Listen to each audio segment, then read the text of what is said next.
ঘুমন্ত সন্তানকে বাবা মা দুইটি দোয়া পরে ফু দিতে পারলে ওই সন্তানের মেধাশক্তিকে আল্লাহ রাব্বুল আলামিন অনেক প্রখর করে দিবেন। দেখেন, আমাদের বর্তমান সমাজে অনেকের সন্তান রয়েছে যারা তেমন মেধাশক্তি সম্পন্ন নয়। তারা অনেক সময় জানতে চান, হুজুর, কোরআন এবং হাদিসে এমন কোনো ইনস্ট্রাকশন রয়েছে কিনা যার মাধ্যমে সন্তানের মেধাশক্তি বৃদ্ধি পায়, এমন কোনো আমল রয়েছে কিনা যেটা পরে আমার সন্তানকে ফু দিলে আমার সন্তানের মেধাশক্তিটা বেড়ে যাবে।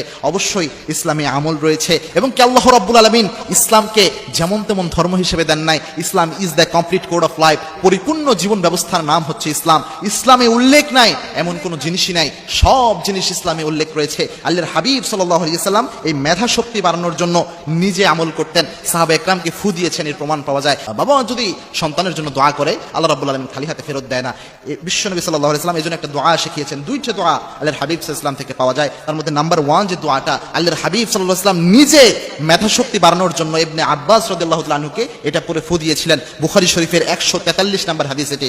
আল্লাহুম্মা ফাক্কিহু ফিদ্দীন, ও আল্লাহ ইবনে আব্বাসকে আপনি দ্বীনের ফকিহ বানিয়ে দেন, দ্বীনের বুঝ, দ্বীনের জ্ঞান, দ্বীনের প্রজ্ঞা ইবনে আব্বাসকে আপনি দান করেন। আল্লাহর হাবিব নিজে দোয়া করলেন। বিশ্বনবীর দোয়ার বরকতে, এই দোয়ার বরকতে ইবনে আব্বাস জগৎ বিখ্যাত একজন মুফাসসির ছিলেন, এবং সব সাহাবীদের মধ্যে তিনি ছিলেন অন্যতম একজন মুফতি। ইবনে আব্বাস রাদিয়াল্লাহু তাআলা আনহুকে আল্লাহ রাব্বুল আলামিন অসংখ্য অগণিত মেধার অধিকারী এবং জ্ঞানের অধিকারী করে দিয়েছিলেন। সুবহানাল্লাহ। সুতরাং এই আমলটা খুবই গুরুত্বপূর্ণ। বাচ্চার মাথায় হাত দিয়ে অবশ্যই এটা প্রায় পড়া ট্রাই করবেন। আল্লাহুম্মা ফাক্কিহু ফিদ্দীন, এতটুকু পড়লেই যথেষ্ট।